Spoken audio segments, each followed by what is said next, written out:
Hi everyone, ನಾವೆಲ್ಲ ಇವತ್ತು ಬಂದು ಸೂರ್ಯದೇವ ಟೆಂಪಲ್ಗೆ ಹೋಗ್ತಾ ಇದ್ದೀವಿ. ಅಲ್ಲಿ ಬಂದು ಮಣ್ಣಿನ ಹರಕೆ ಗೊಂಬೆಗಳು ಅಂತ ಸ್ಪೆಷಲ್ಲು.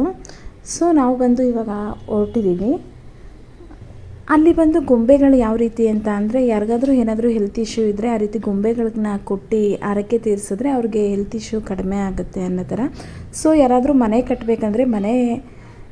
ಕಟ್ಟಬೇಕಂತ ನಾವು ಹರಕೆ ಮಾಡ್ಕೊಂಬಂದರೆ, ಸೊ ನಾವು ಅದನ್ನು ನೆರವೇರಿಸಿದ್ರೆ ಅದಾದಮೇಲೆ ಹೋಗಿ ನಾವು ಹರಕೆ ತೀರಿಸೋದು. ಅದೇ ರೀತಿ ನಾನು ಮನೆ ತೊಗೊಬೇಕಂತ ಅಂದ್ಕೊಂಡು ಅಲ್ಲಿ ಹರಿಸ್ಕೊಂಡಿದ್ದೆ 2 years ಬ್ಯಾಕು. ಸೊ ನಾನು ಮನೆ ತೊಗೊಂಡಿದ್ದಕ್ಕೆ ನಾನು ಬಂದು ಹರಕೆ ತೀರ್ಸೋಕೆ ಹೋಗಿದ್ದೆ. ಸೊ ನಾನು ಈ ರೀತಿ ಹರಕೆ ತೀರಿಸ್ಬಿಟ್ಟು ಬಂದೆ ಸೂರ್ಯದೇವ ಟೆಂಪಲಲ್ಲಿ. ಅಲ್ಲಿ ಬಂದು ನಾನು ಊಟ ಮುಗಿಸ್ಕೊಂಡು ಹೊರಟೆ. ನೆಕ್ಸ್ಟ್ ಬಂದು ನಾನು ಸುಬ್ರಹ್ಮಣ್ಯ ಟೆಂಪಲ್ಗೆ ಹೋದೆ. ಅಲ್ಲಿ ನನಗೆ ವಿಡಿಯೋ ಕ್ಯಾಪ್ಚರ್ ಮಾಡೋಕ್ಕಾಗಲಿಲ್ಲ ನನಗೆ ಅಲ್ಲಿ. ಸೊ ಕಡಿಮೆ ಫೋಟೋಸ್ ತೊಗೊಂಡೆ ನಾನಲ್ಲಿ ಸುಬ್ರಹ್ಮಣ್ಯ ಟೆಂಪಲಲ್ಲಿ. ನಾವು ಹೋದಾಗ ನೈಟ್ ಲೇಟ್ ಆಗಿಬಿಟ್ಟಿತ್ತು. ಸೊ ಲೇಟ್ ಆಗಿದ್ದಕ್ಕೆ ನನಗೆ ವಿಡಿಯೋ ತೊಗೊಳಕ್ಕಾಗಲಿಲ್ಲ ಯಾವುದನ್ನು. ನಾವು ಸುಬ್ರಹ್ಮಣ್ಯ ಟೆಂಪಲ್ ಮುಗಿಸ್ಕೊಂಬಿಟ್ಟು ರೂಮ್ಗೆ ಹೋಗಿ ಸ್ಟೇ ಆಗಿ ನಾವು ಮಾರ್ನಿಂಗ್ ಎಲ್ಲರೂ ಮತ್ತೆ ರೆಡಿ ಆಗಿಬಿಟ್ಟು ನಾವು ಬಂದು ಮಾರ್ನಿಂಗು ನಾನು ನನ್ನ ಹಸ್ಬೆಂಡ್ ಔಟ್ಸೈಡ್ ಹೋಗಿ ಕಾಫಿ ಕುಡ್ಕೊಂಡು ಫ್ರೆಶ್ ಅಪ್ ಆಗಿಬಿಟ್ಟು ಅದಾದಮೇಲೆ ನಮ್ಮದು ನೆಕ್ಸ್ಟ್ ಜರ್ನಿ ಸ್ಟಾರ್ಟ್ ಮಾಡಿದ್ವಿ. ಸೊ ನಾವು ನೆಕ್ಸ್ಟು ಬಂದು ಹೋಗಿದ್ದು ಕೊರಗಜ್ಜ